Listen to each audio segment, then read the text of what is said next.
Super വെള്ളപ്പവും നല്ല super തേങ്ങ അരച്ചു വെച്ച സലൂണ ദജാജ് എന്നാണ് കോഴിക്കറിക്ക് പറയുക കേട്ടോ. അറബികൾ സലൂണ ദജാജ്. ഇതിങ്ങനെ എടുത്തിട്ട് ഇതിൻ്റെ ഉള്ളിൽ ഒരു കോഴിന്റെ കഷ്ണം അങ്ങനെ വെച്ചിട്ട്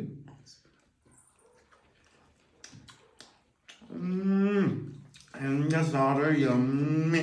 ലേഡീസ് ആൻഡ് ജെന്റിൽമാൻ, എന്തൊക്കെയുണ്ട് വിശേഷം? എല്ലാവരും ഹാപ്പി അല്ലേ? അപ്പോൾ ഇല്ലയും ഫുത്തൂർ ഇന്നത്തെ നോമ്പ് തുറ എന്ന് പറഞ്ഞിട്ടുണ്ടെങ്കിൽ നല്ല വെള്ളപ്പവും നല്ല കോഴി തേങ്ങ അരച്ച് വെച്ച കണ്ടോ. അപ്പൊ വെള്ളപ്പത്തിന് അറബികൾ എല്ലാത്തിനും ഒരു ഹുബൂസ്. അപ്പൊ ഇത് ഹുബൂസ് അബിയത്. അപ്പൊ നമ്മൾ 2 ഹുബൂസ് അബിയത് വെച്ച് നമുക്ക് വേണമെങ്കിൽ അൽ വെള്ളപ്പം എന്ന് വേണമെങ്കിൽ പറയാം.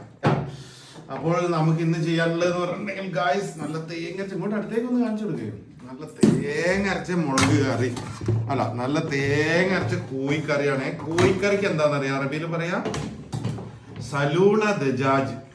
ഇങ്ങോട്ട് നോക്ക്, സലൂണ ദജാജ് ഇങ്ങനെ എടുത്തിട്ട് ഈ വെള്ളപ്പത്തിലേക്ക് ഇങ്ങനെ ഒഴിക്കണം. ആ കോഴിന്റെ കഷ്ണം ഇങ്ങനെ കിട്ടണം. കണ്ടങ്ങള് സൂപ്പർ കോഴിച്ചാറ്. അത് ഉമ്മച്ച് ഉണ്ടാക്കുകയും വേണം. വെള്ളപ്പം പൊണ്ടാട്ടി ചുട്ടതും പെണ്ണുങ്ങൾ വെള്ളപ്പം ചുട്ട് ഉമ്മച്ചിന്റെ കോഴിച്ചാറ്. ഇങ്ങോട്ട് നോക്ക്,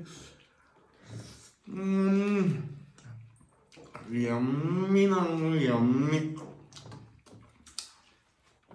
ഇതിലെ ചൂടാണ്. ആ ചൂടിൻ്റെ അടുത്ത് ഒരു വറുത്തൊക്കെ എടുത്തിട്ട്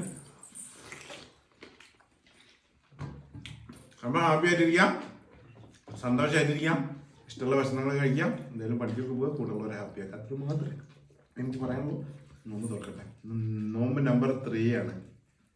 സുലാം.